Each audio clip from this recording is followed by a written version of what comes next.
कुछ देर बाद सभी बिल्डिंग के गेट के पास बैठ जाते हैं। 1-2 घंटा बैठे हुए गुजर जाते। तभी बिल्डिंग के चौकीदार की नजर उन पर पड़ती है और वह जोर की आवाज में उन्हें डांटते हुए कहता है, कौन हो तुम लोग, यहाँ क्यों बैठे हो?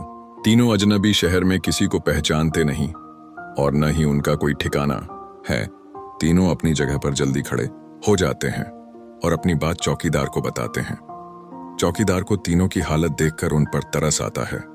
उसे एहसास होता है कि कुछ सालों पहले ऐसे ही वह काम मांगने आया था, तब किसी ने उसे सहारा दिया था और आज कम से कम वह इतने बड़े शहर में छोटे से काम के साथ जीवन यापन कर पा रहा है।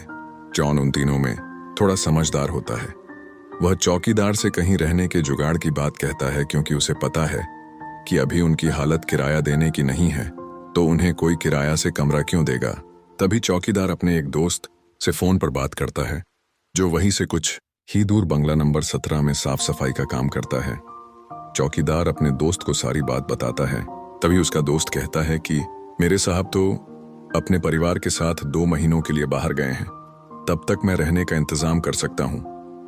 यह बात सुनकर तीनों दोस्त बहुत खुश हो जाते हैं और वह जल्दी से चौकीदार से कहते हैं कि आप हमें बता दीजिए हम उनके पास कैसे पहुंच सकते हैं। चौकीदार कहता है कि वह बंगला थोड़ा दूर है, रात को वहां कोई टैक्सी ऑटो भी नहीं मिलेगा।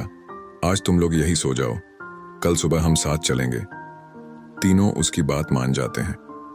सुबह उठते ही तीनों चौकीदार के साथ बंगले में पहुंच जाते हैं। बंगले की खूबसूरती देखकर तीनों दोस्त हक्का बक्का रह जाते हैं।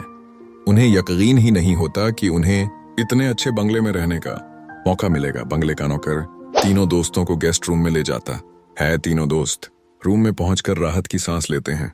जल्दी से तीनों नहाकर तैयार हो जाते हैं और काम की तलाश में निकल जाते हैं।